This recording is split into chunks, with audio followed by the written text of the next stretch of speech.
श्रीमद् भागवत एक ऐसा ग्रंथ है जिसे सुनते सुनते मृत्यु भी ठहर जाए, सुनते सुनते समय भी थम जाए और आत्मा परमात्मा से जुड़ने लगे।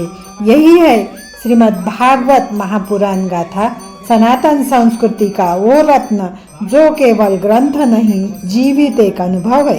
अगर आपको पूरी श्रीमद् भागवत महापुराण की कथा पढ़ना है तो चैनल को प्लीज सब्सक्राइब कीजिए। श्री गणेशाय नमः। श्रीमद् भागवत महापुराण सुख सागर कथा पंचम स्कंद अध्याय पहला। राजा परीक्षित ने श्री सुखदेव जी से कहा, हे महाराज, आपने तीसरे स्कंद में कहा था कि स्वयंभू मनु के पुत्र प्रियव्रत ने श्री नारद जी के उपदेश से बाल्यावस्था में ही विरक्त होकर श्री नारायण जी का तप किया था। तदुपरांत गृहस्थ होकर राज्य किया और अंत में तप करके मुक्ति को पाया। अंतः हे ब्रह्मर्षि, मैं यह जानना चाहता हूँ कि ज्ञान प्राप्त होने पर भी राजा प्रियव्रत सांसारिक माया जाल में क्यों फंस गया था। कहा गया है कि जब तक मनुष्य संसारी माया मोह में फंसा रहकर स्त्री, पुत्र, धन आदि को अपना समझता है, तब तक वह ज्ञानी नहीं होता, और जब कोई ज्ञान प्राप्त कर लेता है तब वह सांसारिक माया मोह से विरक्त हो जाता है। ऐसा ज्ञानी व्यक्ति जानबूझकर माया मोह को क्यों अपनाएगा, यह मेरी समझ में नहीं आता। आप कृपा करके मेरे इस संदेह का निवारण कर दीजिए।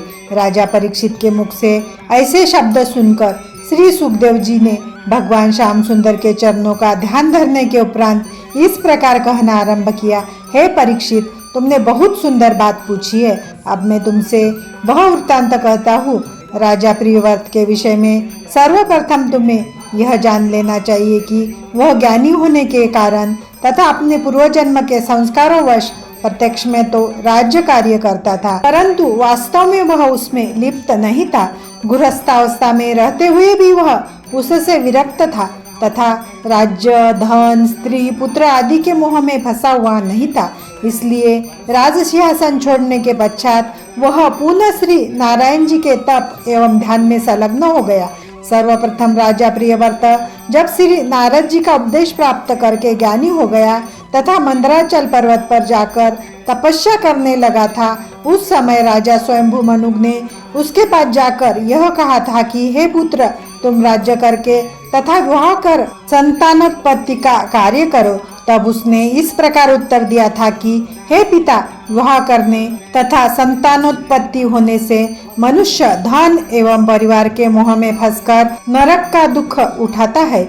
इसलिए मैं राज्य तथा अन्य संसारी सुखों की कामना नहीं करता हूँ।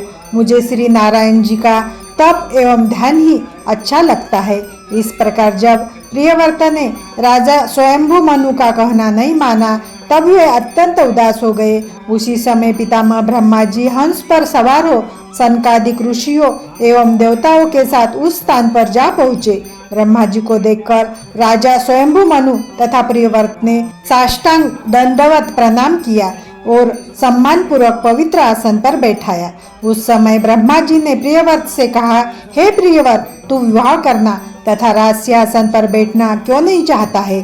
श्री नारायण जी की यह आज्ञा है कि क्षत्रिय को राज्य करना चाहिए। अंत तुझे भी उनकी आज्ञा का पालन कर संसारी जीवों की वृद्धि करनी चाहिए।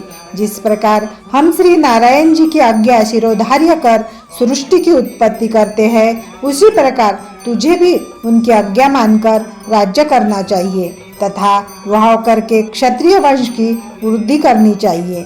सृष्टि का कोई भी प्राणी श्री नारायण जी की आज्ञा से परे नहीं है। जिसके भाग्य में जो लिखा होता है वो ही होता है। श्री नारायण जी ने जो कार्य जिसे सौंपा है उसके अतिरिक्त कोई दूसरा व्यक्ति उस कार्य को नहीं कर सकता। जिस प्रकार बैल की नाक में रस्सी बांधकर उसे जिधर चाहे उधर ही ले जाया जा सकता है, उस समय बैल का कोई वश नहीं चलता, उसी प्रकार सब जड़ और चैतन्य जीवों की वही गति समझनी चाहिए। सभी जीव श्री नारायण जी की इच्छा के अनुगामी हैं। किसी भी प्राणी में ऐसी सामर्थ्य नहीं है जो उनकी आज्ञा के विपरीत तिल भर भी आचरण कर सके। अंत प्राणी को वेद की आज्ञा अनुसार ही सब कार्य करना चाहिए। हे प्रियव्रत, गृहस्थाश्रम बुरा नहीं है। जो मनुष्य काम, क्रोध, अहंकार, लोभ, मन तथा इंद्रियों को अपने अधीन रखे, स्वयं उनके वशीभूत न हो, उसे वन अथवा घर दोनों स्थानों पर रहना एक जैसा है। जिसने इन सब को अपने वश में नहीं किया, उसको घर त्याग कर वन में रहने से भी कोई लाभ न होगा। ऐसा व्यक्ति तो मानो अपने से अधिक शक्तिशाली शत्रुओं को अपने साथ खड़कता है। जब तक मनुष्य काम, क्रोध आदि को अपने वश में नहीं करता, तब तक उसे ईश्वर की प्राप्ति नहीं होती है। प्रत्येक मनुष्य पर देव ऋण, पितृ ऋण तथा ऋषि ऋण, यह 3 ऋण रहते हैं। जब तक मनुष्य इन 3 ऋणों से अरुण नहीं होता, तब तक उसे वैराग्य नहीं लेना चाहिए। संसारी सुखों का उपभोग करने के बाद जब मनुष्य को वैराग्य प्राप्त होता है, तब उसे उन सुखों की इच्छा कभी नहीं होती है। अंत तुम भी पहले राज्य एवं विवाह करने के बाद वैराग्य को ग्रहण करो।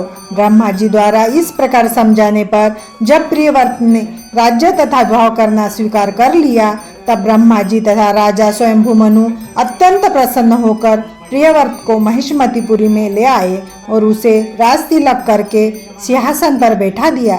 श्री सुखदेव जी बोले, हे राजन, इस प्रकार राजा प्रियव्रत राज सिंहासन पर बैठ श्री नारायण जी के चरणों में अपना चित्त लगाकर राज्य कार्य करने लगा। उसने अपना विवाह विश्वकर्मा की पुत्री महिष्मति के साथ किया। उस स्त्री से अग्निरथ आदि 10 पुत्र तथा यशवती नामक पुत्री की उत्पत्ति हुई। राजा प्रियव्रत के 10 पुत्रों में से 3 पुत्र बाल्यावस्था में ही यति हो जाने वाले हो गए और वेद पढ़कर परमहंसों की संगति में रहने लगे। राजा प्रियव्रत की शांतनी नामक दूसरी पत्नी से, जिसे देवताओं ने राजा प्रियव्रत को दिया था, उत्तम, तामस तथा रेवत नामक 3 पुत्रों का जन्म हुआ। उनकी 14 मनमंतरों में गणना हुई। राजा प्रियव्रत ने सहस्त्रों वर्ष तक धर्मपूर्वक राज्य किया। उसने अपनी प्रजा को पुत्र के समान समझकर सुख दिया। श्री नारायण जी की कृपा से उसकी इंद्रियों का पराक्रम कभी भी क्षीणता को प्राप्त नहीं हुआ था। इस प्रकार बहुत समय तक राज्य करने के उपरांत एक बार राजा प्रियव्रत ने यह विचार किया कि सूर्य के रथ के 8 प्रहर चलते रहने के कारण ही दिन तथा रात्रि होती है। जिस समय सूर्य का रथ सुमेरु पर्वत की ओट में हो जाता है, उस समय रात्रि हो जाती है।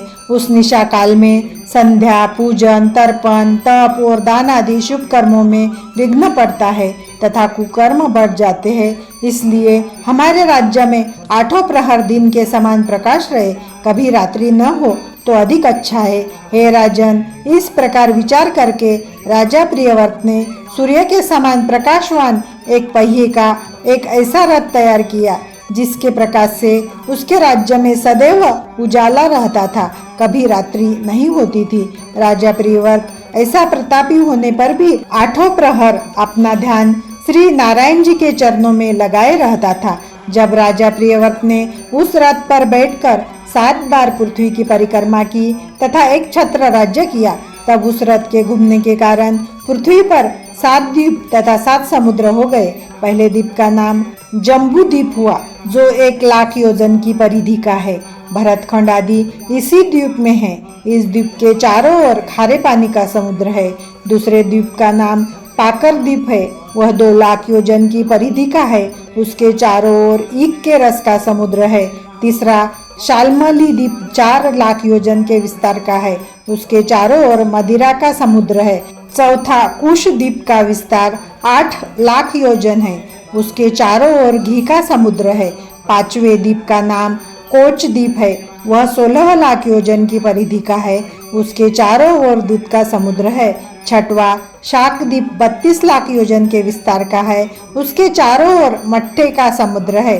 तथा 7वां द्वीप पुष्कर द्वीप कहलाता है, जो 64 लाख योजन के विस्तार का है, उसके चारों ओर मीठे पानी का समुद्र भरा हुआ है।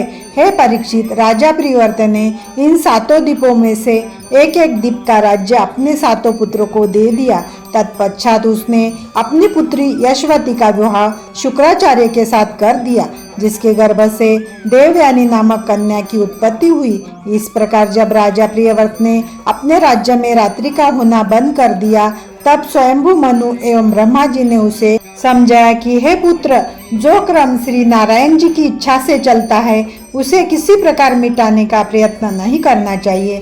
इसलिए तुम भी अपने राज्य में हर समय प्रकाश रखना बंद कर दो। यह सुनकर राजा प्रिवर्त ने अपने रथ को फिराना बंद कर दिया।